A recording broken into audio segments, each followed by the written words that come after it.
Why do I get nervous when I perform? It's one of the most common questions musicians ask. You spend hours practicing. You can play the piece perfectly at home, then someone starts watching and suddenly your hands tighten, your breathing changes, your mind races, you make mistakes you never make when you're alone. Why? Is it because you're not good enough? Or is something else happening? Over the years, music has taught me something surprising. The audience isn't usually what makes us nervous. The music isn't making us nervous. Even the possibility of playing a wrong note isn't really the problem. The nervousness comes from something much quieter. It's the stories we carry into the performance. Stories from old mistakes, old criticisms, old embarrassments, old memories that convince us they're happening again. Today I'd like to explore why our mind keeps replaying the past and how music offers one of the clearest paths I've ever found back to the present. Because perhaps the greatest performance you'll ever give isn't when you play perfectly. It's when you're finally free enough to play at all. Hi, my name's Matt Creedon and welcome to Music is Medicine. Today I'd like to explore something that changed not only the way I practice music, but the way I experience life. Because one of the greatest discoveries music has ever given me is that most of us aren't responding to what's happening now. We're responding to what happened before. Think about it. You play one wrong note and suddenly your mind remembers every wrong note you've ever played. You walk into a lesson and remember the teacher who criticized you years ago. You perform for an audience, and before you've even played your first note, you're reliving the performance where everything went wrong. None of those moments are happening. They're memories. Yet, they quietly shape the way we hear the present. Two students can hear exactly the same piece of advice, and one hears encouragement and the other hears criticism.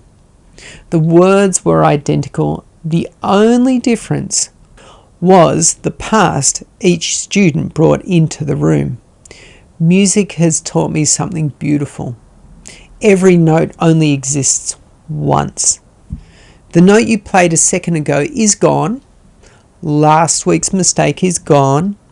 Even last year's standing ovation is gone. The only note you'll ever truly play is the one beneath your fingers right now. When our attention is trapped in yesterday, we're no longer listening to today's music. We're listening to an echo. Then another insight arrived. I realize we rarely hear music as it actually is. We hear what we expect to hear. A student plays one unexpected note. Immediately the mind says, "I'm terrible." Someone else hears the exact same note and simply thinks, that's interesting. Wonder what happened there. The sound was identical, the interpretation wasn't. The mind is incredibly quick. It compares, it predicts, it fills in the blanks, sometimes before the note has even finished ringing. Music gently invites us to do something completely different, to hear each note as though we've never heard one before, without judgment, without comparison, without rushing to a conclusion. I sometimes think that's why beginners surprise us. They don't yet know all the reasons they supposedly can't do something. Their ears are still fresh.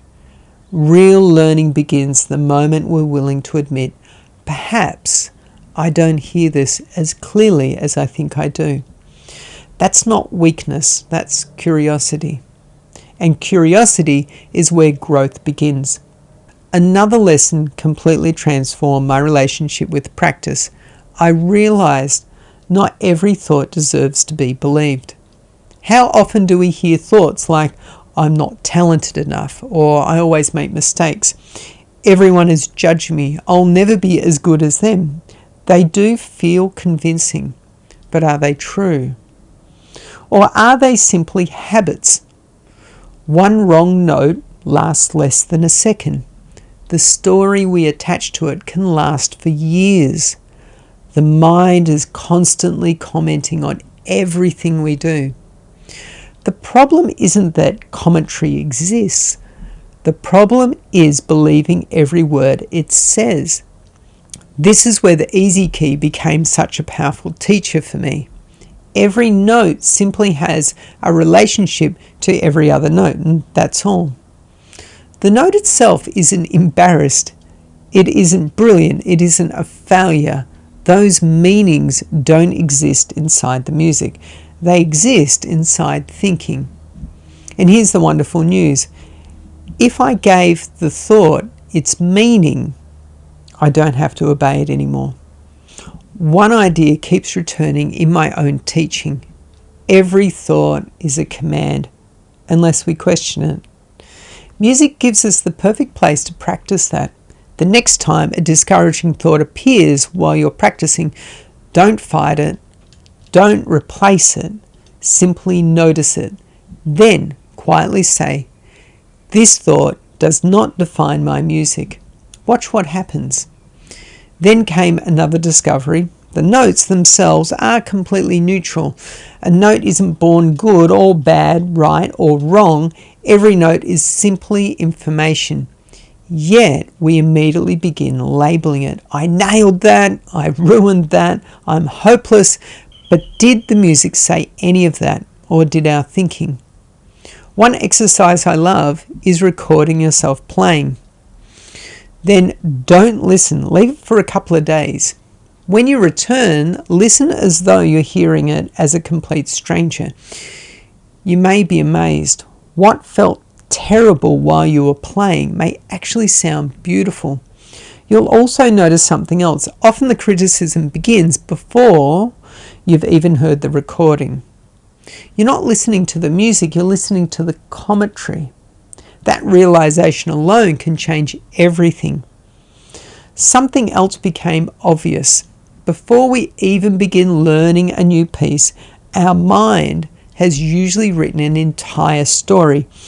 Like, this looks impossible, I'm too old, I'm too slow, I'm going to fail, yet none of those thoughts are contained inside the music. They're projections. The music simply sits there, waiting patiently. The ego loves creating heroes and victims. Sometimes we're the future virtuoso, and sometimes we're the person who never had enough talent. Either way, the story became more important than the music.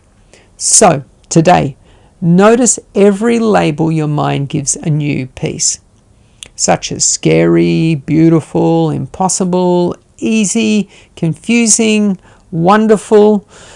Don't argue with the labels, simply observe them. Then remind yourself the thoughts are not the music. Perhaps the strangest lesson of all is that meaningless music seems to create fear.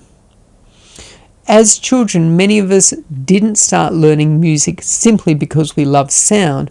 Well, I certainly didn't. When I first picked up a guitar, I thought girls liked guitar players. There wasn't much spiritual enlightenment going on. I wanted approval, I wanted attention, I wanted identity. Like most people, I thought that the music would complete me somehow. But what if music doesn't need to make us important? What if music doesn't need to make us successful? What if music is simply sound? At first, that idea can feel uncomfortable because without the story, who are we? The ego quickly invents problems. This piece is too difficult. I'll never get there. I'm not gifted. Fear appears, but look closely. The fear didn't come from the music. It came from the story. Fear is often nothing more than the imagination pretending to be reality. Common sense is usually a much better teacher. And finally, perhaps the most liberating thought of all, Music itself has never judged you. The guitar string never told you to quit. The piano key never called you untalented. The drum never compared itself to another drum. Music simply vibrates. The rest is our interpretation. Maybe the universe has never been against us. Maybe music has been patiently waiting underneath all the commentary, hoping we'd finally become quiet enough to hear it. Perhaps music was never the problem. Perhaps the story was. Today's practice, before you begin practicing today, close your eyes for 1 minute. Notice whatever thoughts appear. Don't change them, don't fight them, just watch them. Take one slow breath, open your eyes, then play your first note, as though you've never heard music before. Because in reality, this moment has never existed before, and neither has this note. Okay, until next time, keep listening, not only to the music, but to the stories your mind quietly wraps around it. Because every time you notice the story, you become a little freer. And perhaps that's why music really is medicine.